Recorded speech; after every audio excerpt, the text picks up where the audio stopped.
nakabihis, nakasandalyas, at may tanang puso. Dali-dali ang inyong pagkain. Ito ang Paskwa ng Panginoon. Sa Redeemer, bibigyan ko ang buhay at papatayin ang lahat ng pangangailangan, maging tao o tayo. At pag-usahin mo ang lahat ng institusyon ng Diyos. Ako ang Panginoon. Dahil sa gusto ng lahat ng bahay, na magpapalong pa ang Diyos. At pag-usahin ng layasin sa pagpapasok sa pagpapalong. Ano po ang siyang naging palatandaan na Israelita ang nakilala sa bahay? Ang araw nito ay pag-ibig pagpapalong. Bilang isa ng Panginoon. Ito ang salita ng Diyos.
Ito ang aral ng Panginoon at inibig naman sa mundo. Ang Panginoon Jesus, noong nag-isip ng Panginoon, ay tumutong ng tinamaan, nagpasalamat, at pinabihan ito, at sinabi, ito ang aking katawan, na niyan ko para sa inyo. Gawin niyo ito sa pag-aalala sa akin. Gayun din naman, matapos mag-akunan, ay hinawakan niya ang paris ng Panginoon. Ang paris na ito ang bagong pan, ay nagtitipay ng aming buhay. Tumitigil niyo ito, gawin niyo ito sa pag-aalala sa akin. Sapagkat pinakain ko ng aming puso, at iinom sa paris na ito, ay pinakain niyo ang pamamahala ng Panginoon. Hanggang sa muling pagpapalit. Ang salita ng Diyos. Salamat sa Diyos.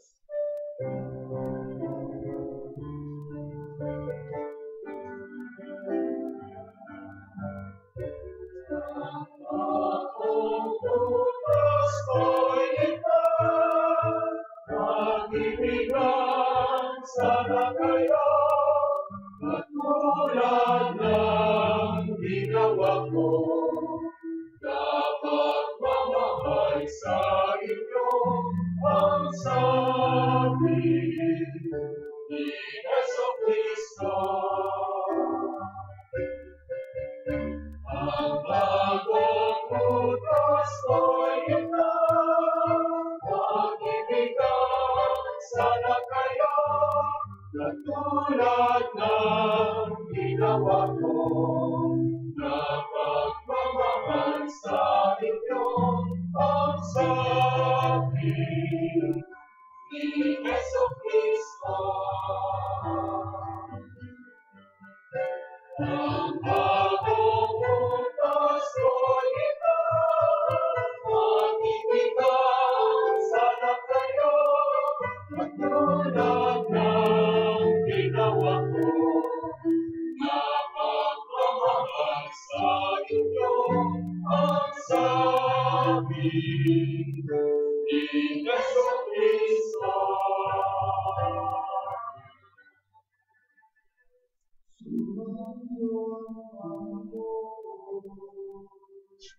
At sumainyo rin.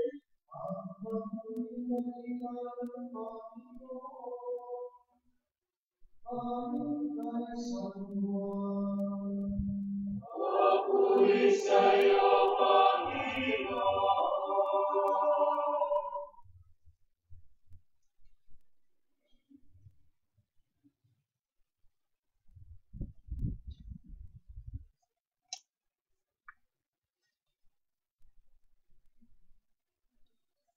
Biyernes ng Pasko. Alam ni Jesus na dumating ang panahon na nagpagdirisan sa sarili ng ito upang bumalik sa Ama. Mahal niya ang kanyang pagkasunod na nasa sanlibutan at may makikita na niya kung saan ang kanyang pag-ibig sa kanila. Nagkakaroon si Jesus ng pagkakalala na isinita ng Diablo sa isip ni Judas na Simon Iscariote.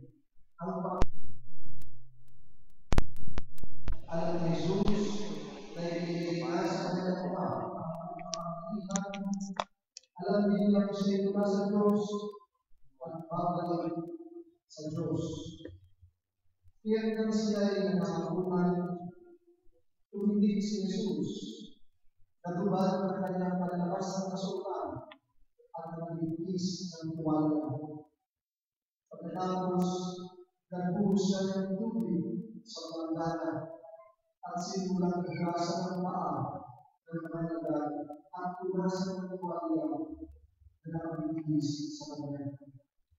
Paglapit na kay Simon Pedro, tumutuloy. Panginoon sa kanya, bigyan ng kayo pa ang magbubukas ng ating mga paa Sumagot si Jesus, hindi mo nauunawaan ngayon ang ginagawa ko, ngunit mauunawaan mo rin pagkatapos. Sinabi sa kanya ni Pedro, hindi ko po pahuhugasan sa inyo ang aking mga paa. Kung hindi ko pahuhugasan, wala kang kaugnayan sa akin, tugon ni Jesus. Kaya sinabi ni Pedro, Panginoon, hindi lamang po ang mga paa ko, kundi pati ang aking kamay at ulo. Ang Jesus, maliban sa kanyang mga paa, hindi na kailangan hugasan pa ang nalimunan. Sapagkat malinis na ang kanyang buong katawan at malinis na kayo, ngunit hindi lahat. Sapagkat alam ng Jesus kung sino ang magtatalo sa kanya, kaya sinabi niya malinis na sila, ngunit hindi lahat. Nang mahugasan ng Jesus ang kanilang mga paa, siya'y nagsuot ng damit at nagbalik sa hapa. Naunawagan niyo kung ano ang ginawa ko sa inyo, panunyasan ko lang. Tinatawag niyo ang guro ng Panginoon, at tama kayo, sapagkat ako nga. Kung ang Panginoon ninyo at guro ay nagbugas ng inyong mga paa, dapat din kayong magbugasan ng paa. Binigyan ko kayo ng halimbawa at ito'y dapat ninyong tularan. Mga kapatid, ang mabuting balita ng Panginoon. Pinupuri ka namin, Panginoon Jesucristo.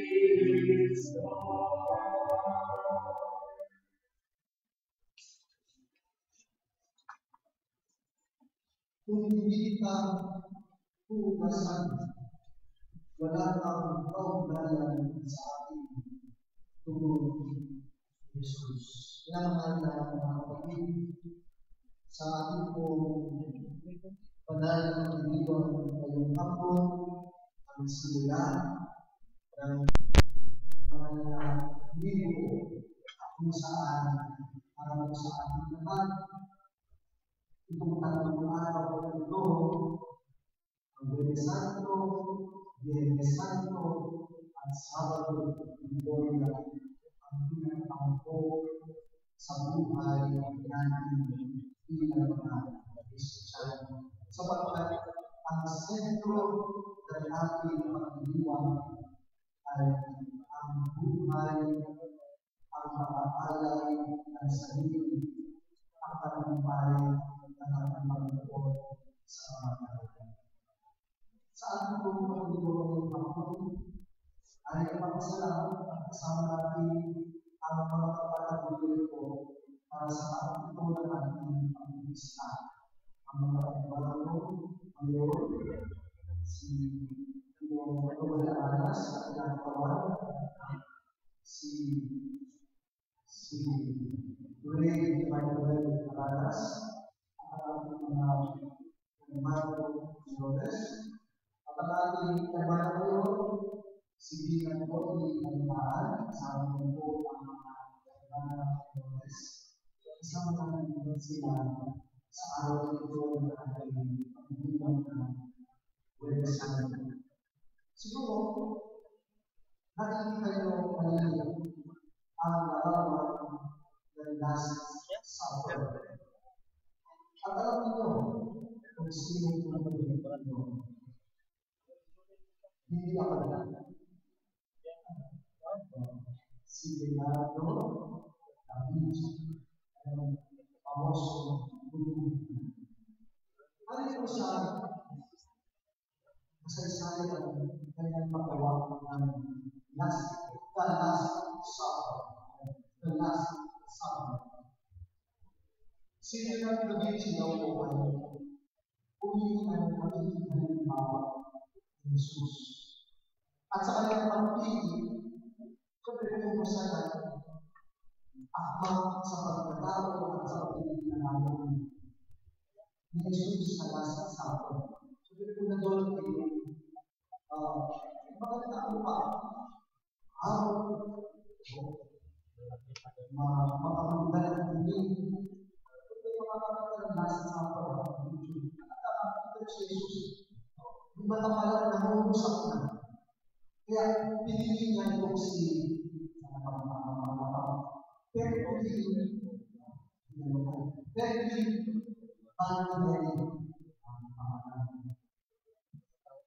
Ibulungan natin ang lalaki ang talagang lumumusap. At alam natin, ayon mo sa pwede magawa years, many years, to finish that one scene, picture of the Last Supper. At sa huli, after so many years, siyempre si Jesus, ang mga apostles, kasama niya, at sa kahuli-hulihan, ibubuhin niya si Judas. Kailan pumili siya ng isang lalaki na aakma sa itsura ni Judas. Itsurang iba, Judas. Alam niyo na yun, medyo parang kakaiba. Meron siyang napili na lalaki, itsura, ito ang eksakto. Habang ibinubuhin nila ng origin, itong tao ito nakita niya, meron siyang nararamdaman. Ang tanong niya, dun sa lalaki, nakita naman tayo. Ang sabi ng lalaki, yes,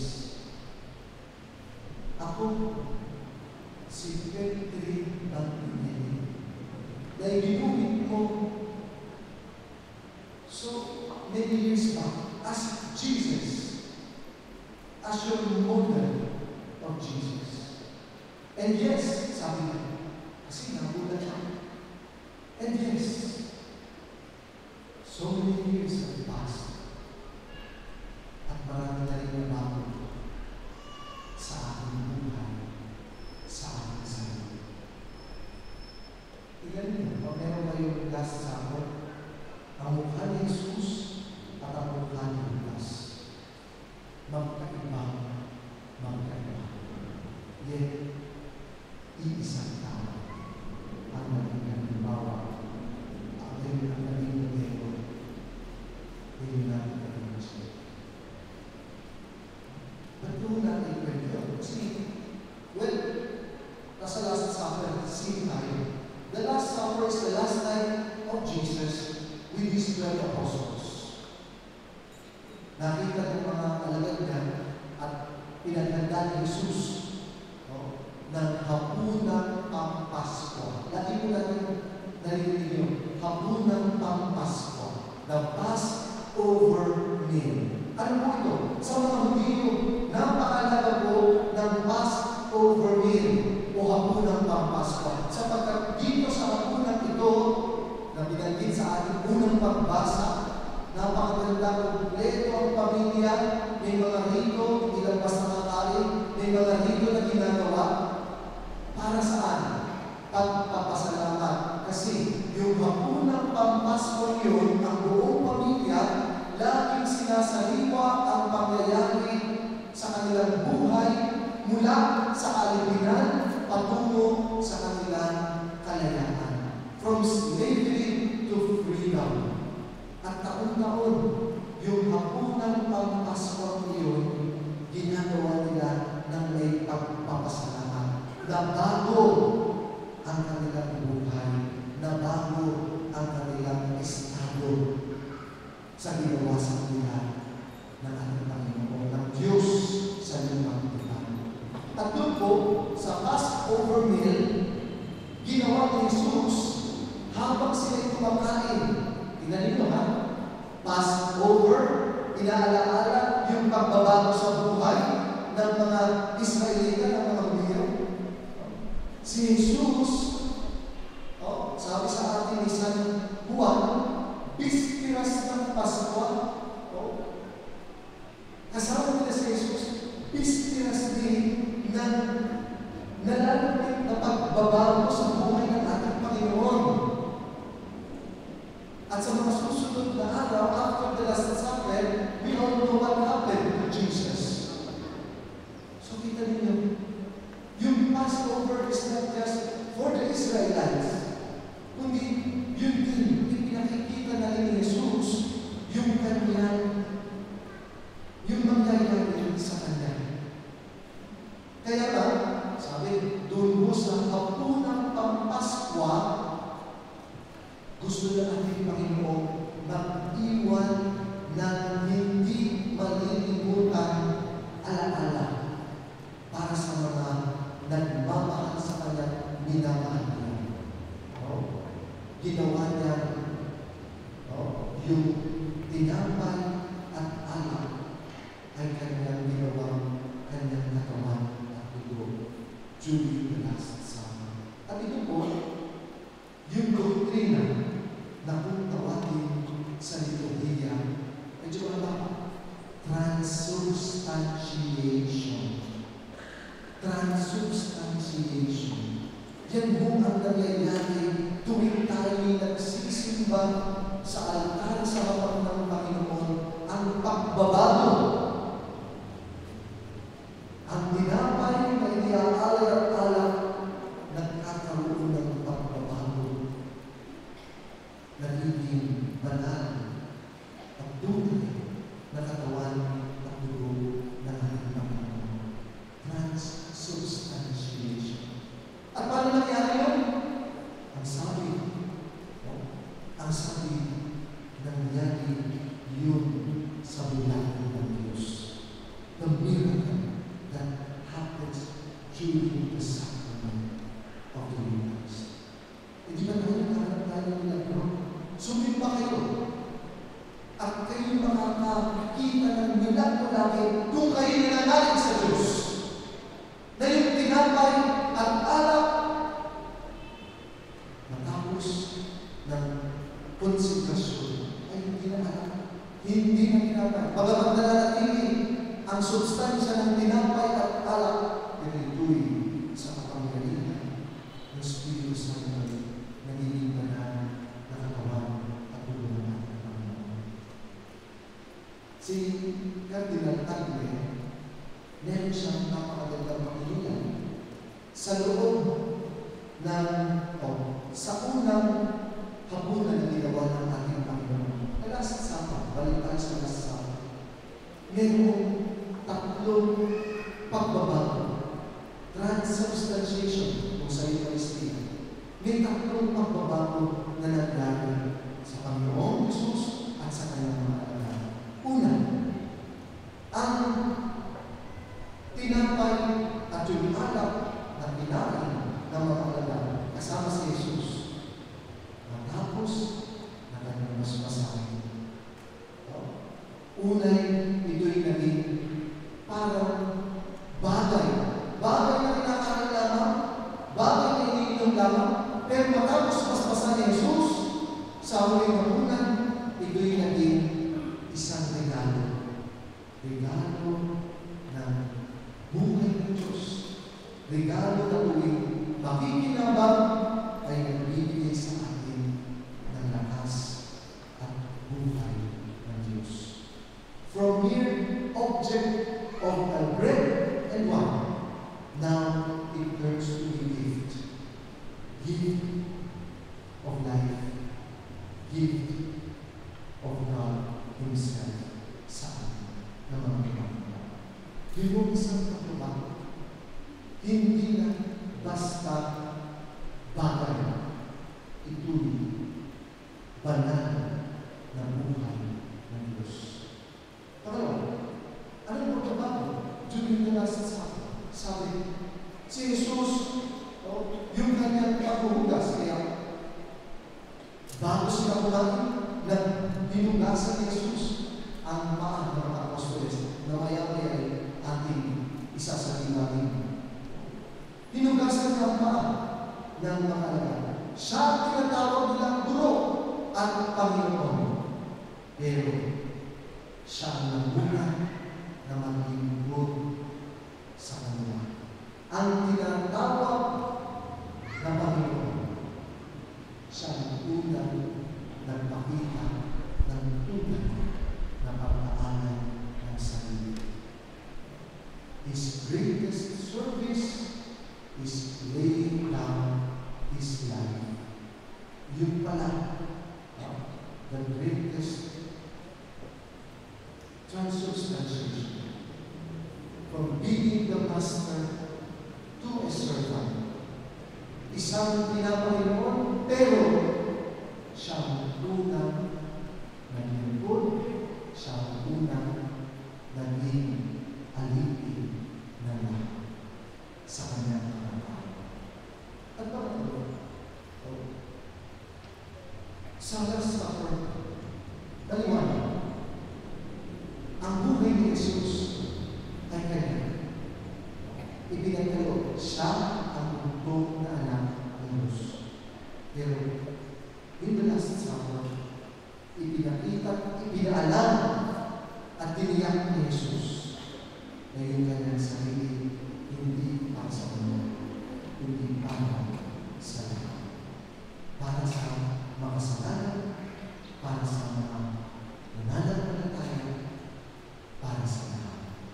This life is not only for Jesus. It's not something. For Jesus, it's not my life. But my life is offered to you. Not mine, but yours. Yun ang pinakadakilang pagbabago sa huling hapunan na ating gagawin. Ngayon kung ang tuwing Wednesday, yun ang ating inaalala. At ang hamon mo sa atin ng simbahan ng ating pagdiwang as we celebrate and commemorate itong Last Supper of Jesus. Yung maramdaman natin yung tunay na transubstantiation sa ating sarili. Na sa ating buhay, we can see ang kapwa ay makita natin hindi basta bagay, kundi isang regalo ng Diyos. Ang ating pamilya ay malaking regalo ng Diyos. Ang ating mga anak, ang ating mga magulang, ang ating mga mahal sa Lord, malaking regalo ng Diyos. Ang tao, ang buhay ng tao ay hindi bagay. Ito'y regalo ng Diyos. That's why we give value to the gift. Gifts around us. Hindi lang mga bagay ang tuwing natin sa ating kapaligiran o sa ating mga nasa atin. Malamang itong lahat ay regalo galing sa Diyos. We see ourselves as servants. Kung ang ating Panginoon hindi na nilang maglingkod, tumulong, magbigay, hindi ang ating naisip na sa ating sarili. Ipagpatuloy sa ating buhay that we share and we serve others na masaya sa atin. Also, that we may see our lives not our own, but lives made meaningful by sharing ourselves to others. Tunay po na mas maligaya ang iting tumutulong. Tunay po na hindi ka mauubusan ang iting nagbibigay. Tunay po na pag ikaw ay nag-aalay, binibigyan at pinagkakaroon ka pa ng Diyos sa iyo. I think this is the message of the Last Supper sa ating lahat. Ang message ito, ang pag-alala natin ng ginawa ni Jesus. Regalo, kasama nag-aalala ng sarili at nagbubukas ng ating sarili sa kapwa. Yun ang pinakamagandang regalo para sa ating buhay bilang mga Kristiyano. Sana Sabi ko, sa simulang ito, ng tatlong araw na ating pagkalaala sa buhay ng ating Panginoon. Simulan natin tingnan ang ating sarili sa Eucharistia ito bilang regalo ng Diyos at inihatid natin ng may kagalisayan at yalan sa Panginoon Diyos.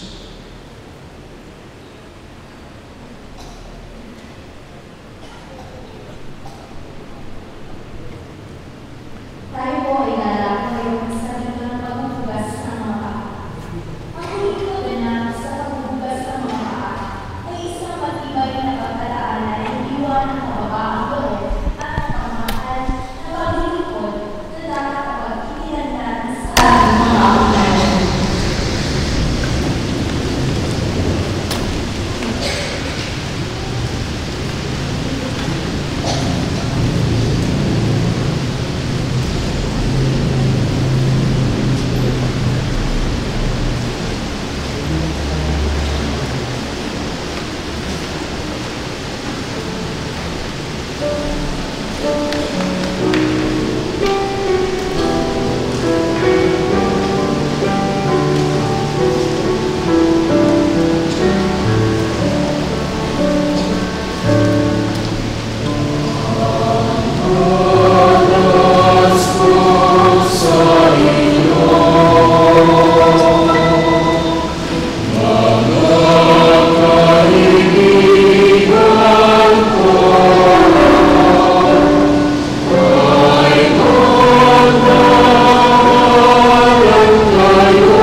Pinamahal na mga kapatid sa huling hapunan, ipinagkaloob sa atin ng Panginoon ang hindi malitingon na halimbawa ng kababaang loob at palasakit sa lahat ng mananampalataya sa pagtatatag ng sakramento ng pagpapali at Eucharistia. Ngayon, sama-sama natin panalangin na maging mabuha ang biyaya ito para sa atin. Ating sabihin, Panginoon, gawin mo kaming digin mo, Panginoon, digin mo ang aming panalangin. Ulitin natin lahat. Para sa buong simbahan, ang pamayanan ng mga disipulo ni Kristo, mangibabang nawa sa Kanya ang pagmamahalan, pakumbabang paglilingkod, at bukas palad na pagbibigay. Manalangin tayo. Para sa Santo Papa at ibang mga pinuno ng simbahan, tularan nawa nila ang kababang loob ni Jesus sa pagtupad sa kanilang tungkulin sa sambayanan ng mga sumasampalataya. Manalangin tayo. Para sa lahat ng parang bumubuhita sa kanilang paglilingkod bilang pari sa araw na ito, ang kanila nawang buong buhay ay maging isang paglilingkod na puspos ng kababaang loob at pagmamahal sa sambayanan tulad ng kay Kristo. Manalangin tayo. Para sa mga parokya, sila nawa ay maging tunay na sambayanan Eucharistiko na nagpapakita ng katangi-tanging pagmamahal sa mga nagdudusa. Manalangin tayo. Aming Diyos Ama, ibigay mo sa amin si Jesus at tinapay ng buhay at walang hanggang balik. Nawa ang aming buhay ay lagi maging sa laminanan ng buhay hanggang sumapit kami sa oras na pakikibahagi sa walang hanggang piging sa iyong kaharian sa langit magpasawalang hanggang. Amen.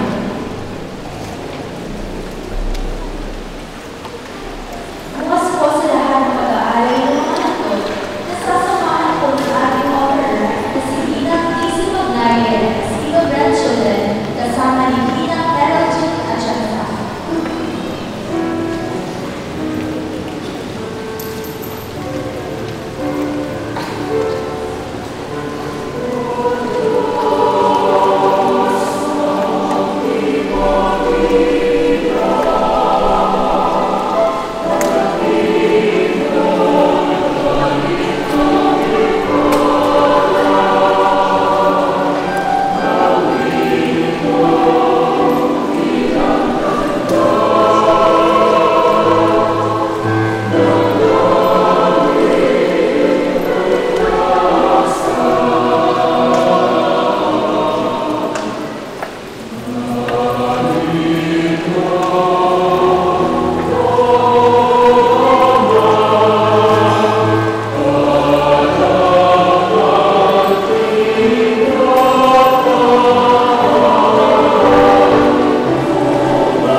Manalangin kayo mga kapatid upang ating alay at lahat ng ating panalangin ay kalugdan ng Diyos ang makapangyarihan.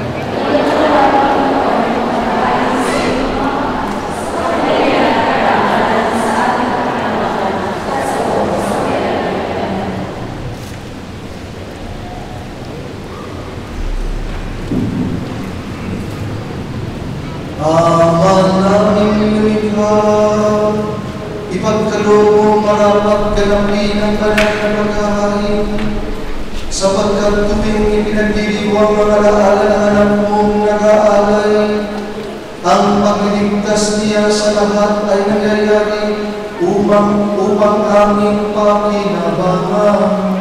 Sa pamamagitan niya, kasama ng Espiritu Santo at pasawalang hanggan. Sumahin niyo ang Panginoon.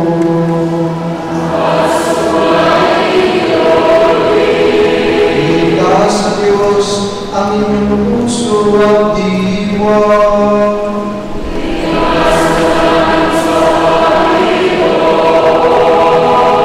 Pasalamatan natin ang Panginoong ating Diyos.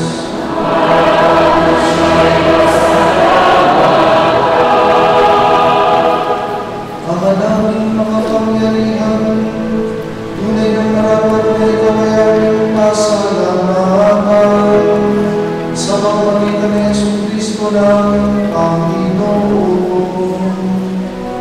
Siya ang talagang dakila at lagi mong itinagpugod na nag-aaring para sa sansinulo nitong pag-aalay na namin mong ibinuhod.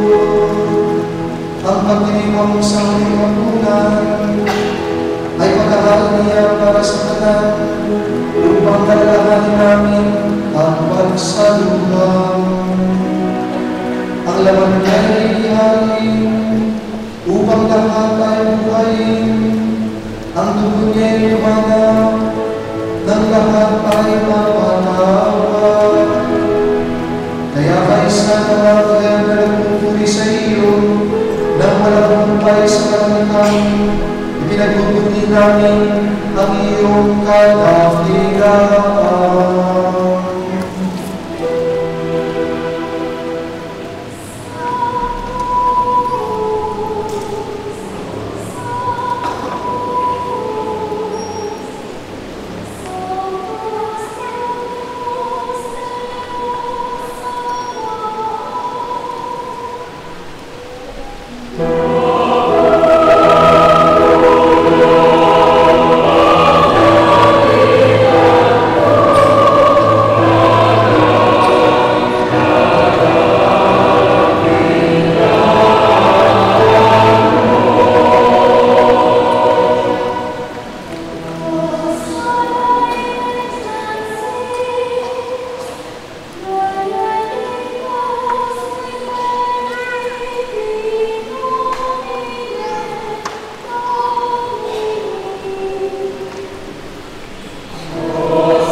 Manaming mawain, ibinahabot namin ang pasasalamat sa iyo sa pamamagitan ng aming Panginoong Jesucristo.